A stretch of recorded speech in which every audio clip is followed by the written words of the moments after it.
यहाँ पे आप लेके चले हैं इस इंडस्ट्री में अपने करियर को, उसके बारे में बता दीजिए। रेडबॉक्स एक बिल्कुल इनोवेटिव प्लेटफॉर्म है जिस पर हम काम कर रहे हैं पिछले 4 साल से, और इंशाल्लाह बहुत जल्दी ग्रो किया, बहुत अच्छी चीज़ें हम आगे फ्यूचर में देख रहे हैं। आपकी वो कौन सी स्ट्रेंथ है जो आपको दूसरों से अलग बनाती है? हम टेक्नोलॉजी बेस्ड हैं और हम फ्यूचरिस्टिक अप्रोच के साथ काम कर रहे हैं। चैलेंजेस क्या हैं इस वक्त आपको भी, आपकी कंपनी को भी और ओवरऑल इस इंडस्ट्री को भी? मसले रहे कि टाइम पे प्रोएक्टिवली उनको टेकअप नहीं किया गया। कोई ऐसी एक अथॉरिटी की नीड थी जिसकी तरफ अभी मौजूदा गवर्नमेंट जो है वो उसने एक कदम बढ़ाया है।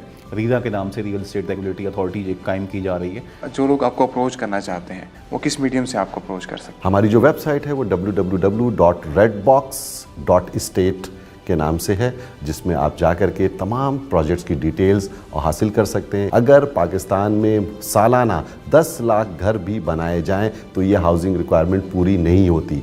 इतनी बड़ी मार्केट के अंदर यंग ब्लड को इस फील्ड में आना चाहिए।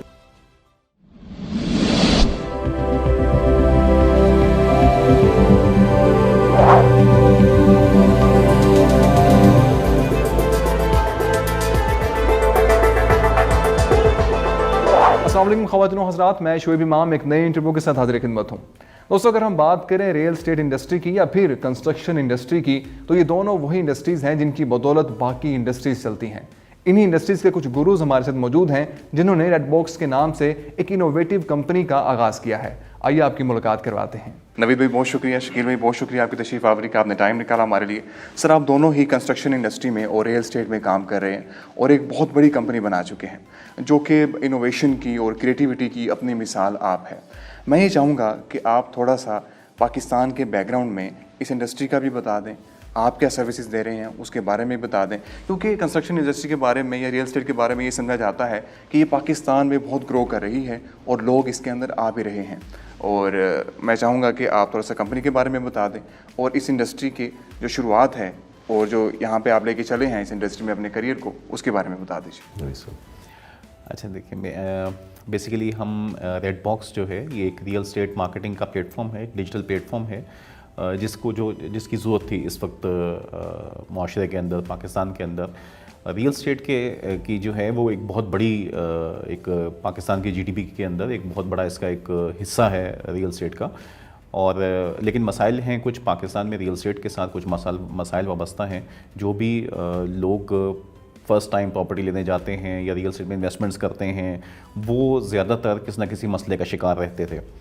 हमारा ये जो प्लेटफॉर्म है ये बेसिकली डाटा पर काम करते हैं, हम लोग इन्फॉर्मेशन पे काम करते हैं। हम लोग एक आम ब्रोकर की तरह या एक आम रियल एस्टेट एजेंट की तरह या किसी एक प्रॉपर्टी वेबसाइट की तरह प्रॉपर्टी बेच नहीं रहे होते, ठीक है। हम लोगों को अवेयर कर रहे होते हैं, लोगों को इन्फॉर्मेशन दे रहे होते हैं, उनको ब्रीफ कर रहे होते हैं। जब भी आप कहीं इन्वेस्टमेंट करने जाते हैं उसका मकसद ये नहीं होता कि आप जाइए और जाके वहाँ पे जो भी चीज़ आपको मिल रही है, टेबल पे 4 चीज़ें पड़ी हुई हैं, हम उसमें से कोई एक चीज़ बाय कर लेते हैं। वहाँ पे ऑब्जेक्टिव ये होता है कि आपके सामने एक फिजिबिलिटी होनी चाहिए, आपके सामने एक डाटा होना चाहिए जिसकी बेस पे आप एनालिसिस करें। सो आज से 4 साल पहले हमने ये आइडिया पिक किया और हमने इस पे काम करना शुरू किया। और ये बिल्कुल एक अभी तक हम इसमें बिल्कुल एक ब्लू ओशन में खड़े हुए हैं। हमारा कोई कंपटीशन नहीं है। हम एक साफ़ सुथरे तरीके से, बहुत अच्छे तरीके से काम कर रहे हैं। हम कराची में हमारा बहुत बड़ा सेटअप है। We have more than 70 people team in Karachi के अंदर, और हम लोग डिफरेंट जो मेगा डेवलपर्स हैं, प्रोजेक्ट्स हैं, उनके साथ इन्वॉल्व हैं। डिजिटल के जितने भी प्लेटफॉर्म्स हैं, यूट्यूब के ऊपर अगर आप देखें तो पाकिस्तान का पहला रियल एस्टेट टीवी हमने इस्टेब्लिश किया, यूट्यूब के ऊपर चैनल इस्टेब्लिश किया जिसका नाम है रेडबॉक्स टीवी। हमारे पास इस वक्त वहाँ पे 200,000 प्लस सब्सक्राइबर्स वहाँ पे मौजूद हैं। डेली बेसिस के ऊपर हमारी वीडियोस बन रही होती हैं, हम उसको अपलोड करते हैं। ग्लोबल हमारी रीच है, सोशल मीडिया पे हमारी बहुत अच्छी रीच है, वेबसाइट्स पे हमारी अच्छी रीच है। सो एक ऐसा प्लेटफॉर्म है, क्योंकि आज इस चीज़ की ज़रूरत है कि अगर आप एक 5,000 रुपये का मोबाइल फ़ोन भी ख़रीदने जाते हैं तो आप सबसे पहले गूगल पे जाके सर्च करते हैं, लिखते हैं कि मैं इसके रिव्यूज़ देखूँ, इसके बारे में पढ़ूँ और फिर मैं जाके वो चीज़ें लूँ। यही सारा कंपैरेटिव एनालिसिस जो है ये हम आपको प्रोवाइड करते हैं अपनी ऑडियंस को तमाम सोशल मीडिया के और डिजिटल के प्लेटफॉर्म्स के ऊपर। सो रेडबॉक्स एक बिल्कुल इनोवेटिव प्लेटफॉर्म है जिस पर हम काम कर रहे हैं पिछले 4 साल से, और इंशाल्लाह बहुत जल्दी ग्रो किया, बहुत अच्छी चीज़ें हम आगे फ्यूचर में देख रहे हैं पाकिस्तान। बिल्कुल ठीक। सर, आप क्या समझते हैं कि आपकी वो कौन सी स्ट्रेंथ है जो आपको दूसरों से अलग बनाती है? Futuristic approach. सबसे इम्पॉर्टेंट बात यह है कि हम बहुत इनोवेटिव तो बहुत सारे लोग काम कर रहे हैं यकीनन। हम टेक्नोलॉजी बेस्ड हैं और हम फ्यूचरिस्टिक अप्रोच के साथ काम कर रहे हैं, और हमारे साथ जो टीम है हमारी वो सारी educated young boys and girls की टीम है जो कि यूनिवर्सिटी ग्रेजुएट्स हैं, और वो पाकिस्तान के अंदर एक रियल एस्टेट का जो कॉन्सेप्ट था, जिसको एक इमेज था जिस पे ज़्यादातर लोगों को एक अच्छा तासुर नहीं मिलता था, हम उसको अच्छा तासुर बनाने की कोशिश कर रहे हैं। We are creating a soft image in this industry with the learning and earning potential as well. इसके अंदर जितने भी हमारे साथ जो लोग जुड़ रहे हैं उस वर्किंग एथिक्स को भी यूज़ कर रहे हैं। रियल एस्टेट के अंदर एथिकल ग्राउंड्स के ऊपर काम करने की पिछले काफ़ी अरसे से, डिकेड से जो है वो कमी थी शायद, और पाकिस्तान के माशरे में ख़ास तौर पर पढ़े लिखे लोग जब भी किसी काम में आते हैं तो वो ज़ाहिर है अपने नए आइडियाज़ के साथ साथ एथिकल बेसिस के ऊपर भी काम करना चाहिए। हम इस कोशिश में सरगर्दा हैं और गुज़िश्ता 3-4 साल के अंदर हम इसमें काफ़ी हद तक कामयाब भी हुए हैं, और आगे हम ये देख रहे हैं कि क्योंकि चीज़ें अब गवर्नमेंट एंड से भी बहुत ज़्यादा डॉक्यूमेंटेड होने जा रही है, ठीक है। एक जो ओपन स्पेस था कि हर एक जो चाहे अपनी एक दुकान सजा करके बैठ जाए और जिस भाव पे चाहे माल बेच दे, हम उस कॉन्सेप्ट को एक डॉक्यूमेंटेड इकॉनमी के अंदर, एक डेवलप्ड इकॉनमी की तरफ जो हमारा सफ़र है हमारे मुल्क का, और हम उम्मीद करते हैं, हम दुआ करते हैं कि जल्द से जल्द हम एक डेवलप्ड इकॉनमीज़ में शामिल हो जाएं, क्योंकि इसमें इतना पोटेंशियल है अल्हम्दुलिल्लाह। ना सिर्फ ह्यूमन रिसोर्स का, हमारे पास बहुत ज़्यादा पोटेंशियल है इस इंडस्ट्री के अंदर, क्योंकि रियल एस्टेट सेक्टर और कंस्ट्रक्शन सेक्टर जो है लाखों लोगों को रोज़गार के वसाइल पैदा कर रहा है, रोज़गार के मौक़े दे रहा है। अब इसमें स्किल्ड और नॉन स्किल्ड लोग भी इन्वॉल्व है, डेफिनेटली उनके लिए भी रोज़गार के मौके मिल रहे हैं। फिर सबसे इम्पॉर्टेंट चीज़ ये है कि इस इंडस्ट्री के अंदर आपके पास एक ऑर्गेनिक डिमांड है, एक जेन्युइन डिमांड है, और वो डिमांड को फुलफ़िल करने के लिए अभी भी बहुत बड़ा गैप है, और हम उस गैप को फिल करने की कोशिश कर रहे हैं। बिल्कुल ठीक। अच्छा नवीद भाई, चैलेंजेस क्या हैं इस वक्त आपको भी, आपकी कंपनी को भी, और ओवरऑल इस इंडस्ट्री को भी? शुएब साहब देखें, जो इस इंडस्ट्री का सबसे बड़ा चैलेंज है वो रहा है डाटा का, कि यहाँ पे proper real estate data manage नहीं किया गया। अथॉरिटीज़ ने उतना ज़्यादा चीज़ों को टेकअप नहीं किया जो उन्हें बहुत पहले कर लेना चाहिए था। आपको मालूम है कि रियल एस्टेट से बहुत सी ऐसी चीज़ें वाबस्ता हैं जो कि बाद में लीगल इश्यूज़ बन जाते हैं, सुप्रीम कोर्ट में केसेस चल रहे हैं, या बहुत सी ऐसी सोसाइटीज़ या ऐसे प्रोजेक्ट्स लॉन्च हो जाते हैं जिन पे बाद में मसाइल बनते हैं। कराची में बहुत मसाइल हैं, लाहौर में बहुत से केसेस चल रहे होंगे, इस्लामाबाद में, पंजाब में, हर जगह पे। सो ये कुछ मसले रहे कि टाइम पे प्रोएक्टिवली उनको टेकअप नहीं किया गया। कोई ऐसी एक अथॉरिटी की नीड थी जिसकी तरफ अभी मौजूदा गवर्नमेंट जो है वो उसने एक कदम बढ़ाया है। रीरा के नाम से रियल एस्टेट रेगुलेटरी अथॉरिटी एक कायम की जा रही है। तो इस पे जो एक बहुत अच्छा इक़दाम हैं हुकूमत पाकिस्तान के, कि जिसकी बेस पे एटलीस्ट रियल एस्टेट को रेगुलराइज किया जाए। जितने यहाँ पे ब्रोकर्स या एजेंट्स काम कर रहे हैं उन्हें कोई लाइसेंस दिए जाएँ, उनको रजिस्टर्ड किया जाए अपने पास, और अथॉरिटीज़ के अंदर भी उनकी कोई रजिस्ट्रेशंस को यकीनी बनाया जाए। उसके बाद जितनी भी बाइंग और सेलिंग होती है, जितनी भी ट्रांजैक्शंस होती हैं, उन सबको मॉनिटर करना ये एक बहुत बड़ा चैलेंज है भी हुकूमत के लिए, और अभी रहा, माजी में भी रहा है और अभी नज़र भी आ रहा है इस वक्त में। लेकिन हुकूमत अच्छे इक़दाम कर रही है इन सब चीज़ों को। तो डाटा की एक बहुत बड़ी जो है वो हम महसूस करते हैं, और इस पर हमारा सिनेरियो ये है कि हमने प्रॉपर एक डिपार्टमेंट अपना मैनेज किया है जो रियल एस्टेट के ऊपर जितनी भी ट्रांजैक्शंस हो रही होती हैं, जितने भी ट्रेंड्स चल रहे होते हैं, हम उसको देख रहे होते हैं, ताकि हम अपने जो हमारे इन्वेस्टर्स हैं या हमारे क्लाइंट्स हैं उनको हम टाइम पर उनसे आगाह करें कि इस वक्त इन एरियाज़ के ऊपर फ्यूचर प्लान्स क्या हैं, या इन एरियाज़ में बाइंग सेलिंग चल रही है, उसका क्या ट्रेंड रहा पिछले 1 साल में या 2 साल में या 5 साल में, वहाँ पे प्राइसेस कैसे ऊपर नीचे हो रही हैं, उनकी क्या वजूहात हैं, गवर्नमेंट के किसी भी सिटी के मास्टर प्लान कैसे चेंज हो रहे हैं। जिस तरह पूरे पाकिस्तान में डेवलपमेंट बहुत तेज़ी से हो रही है, CPEC की वजह से का बहुत बड़ा इम्पैक्ट है। पाकिस्तान के तकरीबन हर शहर में CPEC का कोई ना कोई प्रोजेक्ट्स हमें नज़र आ रहे हैं। सो उसकी वजह से उस सिटी के जो डायनामिक्स चेंज हो रहे हैं, उसके जो मास्टर प्लान में चेंजेस आ रही हैं, वो उस सिटी की जो रियल स्टेट है उसको बहुत ज़्यादा वो मुतासिर करती है। तो उस पे, उन सब चीज़ों पे हम, इनसाइट्स पे हम काम कर रहे होते हैं। बिल्कुल ठीक। शकील भाई, आप क्या समझते हैं कि आपकी वो कौन सी सर्विसेज हैं जो आपके कंपेटिटर से आपको अलग करती हैं? जैसे अभी नवीद साहब ने भी बताया कि हम तो एक ब्लू ओशन में काम कर रहे हैं, हमारा कोई कॉम्पिटिटर नहीं है, लेकिन हम खुद भी इस कम्पेटिटिव इन्वायरमेंट को क्रिएट करना चाहते हैं ताकि दीगर लोग भी आएँ और उसी ढंग से काम करें जो कि इनोवेटिव भी हो, जो कि आपको लोगों को अवेयरनेस भी दे और लोगों को सही गाइडलाइन क्रिएट कर सके ताकि वो प्रॉपर्टी की बाइंग में या सेलिंग के अंदर एक सही फैसला करने की सलाहियत हासिल कर सके। हमारा काम गाइडेंस है, हमारा काम लोगों को अवेयरनेस देना है। यकीनन दूसरे लोग भी दे रहे हैं, लेकिन उसमें जो मार्जिन्स हैं, जो प्रॉफिट मार्जिन्स हैं, जो फाइनेंशियल मॉडल है, उसको रिविज़िट करने की ज़रूरत है। और सबसे इम्पॉर्टेंट बात यह है कि वो हमारे यहाँ एक कहा जाता है कि वो अपनी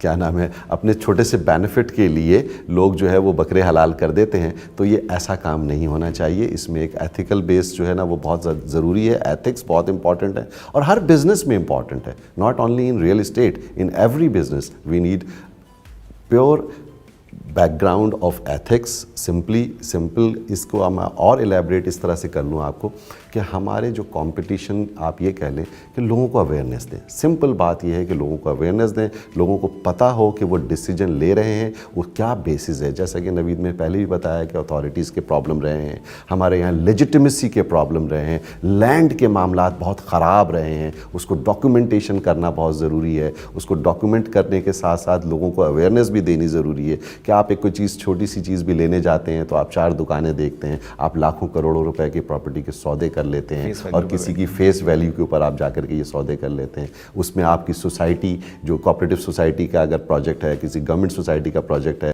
किसी प्राइवेट बिल्डर का प्रोजेक्ट है, तो आपको क्या क्या चीज़ें उसकी आपको देखनी चाहिए। We are providing all these guidelines for our customers.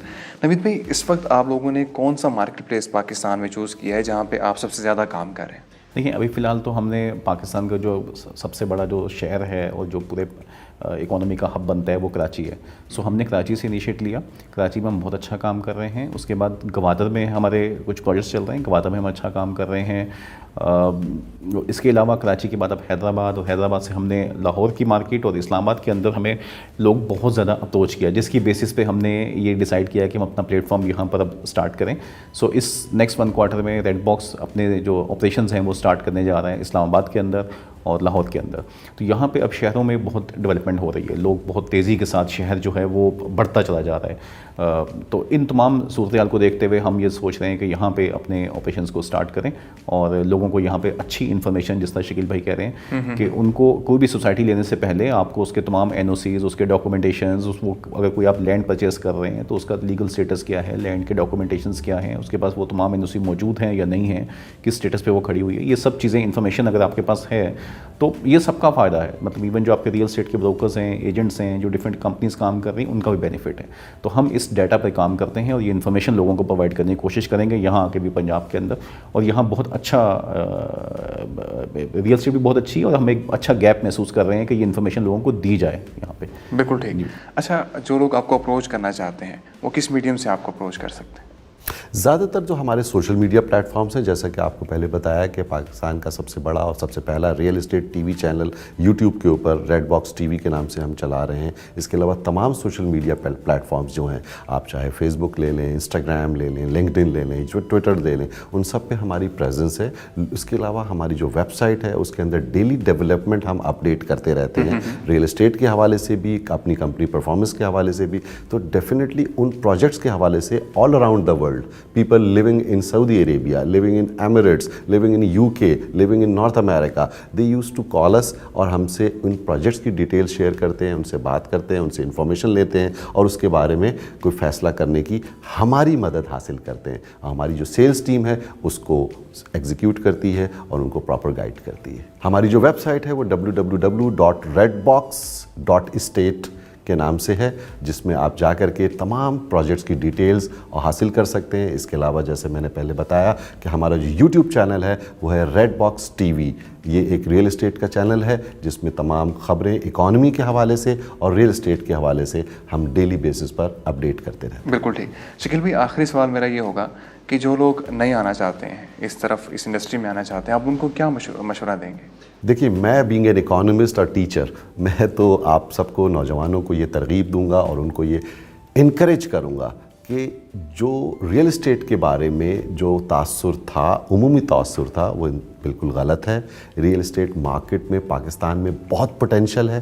Pakistan के अंदर हाउसिंग रिक्वायरमेंट 1 करोड़ 20 लाख से ज़ायद घरों की आज भी है। अगर पाकिस्तान में सालाना 10 लाख घर भी बनाए जाएं तो ये हाउसिंग रिक्वायरमेंट पूरी नहीं होती। इतनी बड़ी मार्केट के अंदर यंग ब्लड को, स्पेशली यूथ को, जो कि ग्रेजुएट हैं, जो कि मास्टर्स कर रहे हैं, जो पढ़े लिखे लड़के और लड़कियां हैं, उनको इस फील्ड में आना चाहिए। बल्कि पिछले हम 5 साल 10 साल में हम देख रहे हैं कि बहुत इनफ्लो हो रहा है यंग ब्लड का और यहाँ पर उनको बेहतर अपॉर्चुनिटीज़ भी मिल रही हैं। मैं उनको सिर्फ ये गाइड करूँगा, don't go for the shortcuts. Exactly. आपको एक अच्छा प्लेटफॉर्म अगर मिल रहा है, आपको मिल जाता है, तो आप उसके साथ स्टे करें, एथिक्स के साथ बिजनेस को प्रमोट करें और अपनी पर्सनालिटी को बेहतर तरीके से इस मार्केट के अंदर कैश कराएं। आपके पीछे पैसा आएगा, आप खुदारा पैसे के पीछे मत भागिए। बिल्कुल ठीक। बहुत बहुत शुक्रिया शकील साहब आपके तशरीफ आवरी का। नवीद भाई बहुत शुक्रिया आपके तशरीफ आवरी का। मैं उम्मीद करता हूँ हमारे नाज़रीन जो खास तौर पे कंस्ट्रक्शन इंडस्ट्री को समझना चाहते थे, रियल एस्टेट इंडस्ट्री को समझना चाहते थे, उन सब के लिए इंटरव्यू इंतहाई मुफीद साबित हुआ होगा। इंटरव्यू देखने का बहुत बहुत शुक्रिया।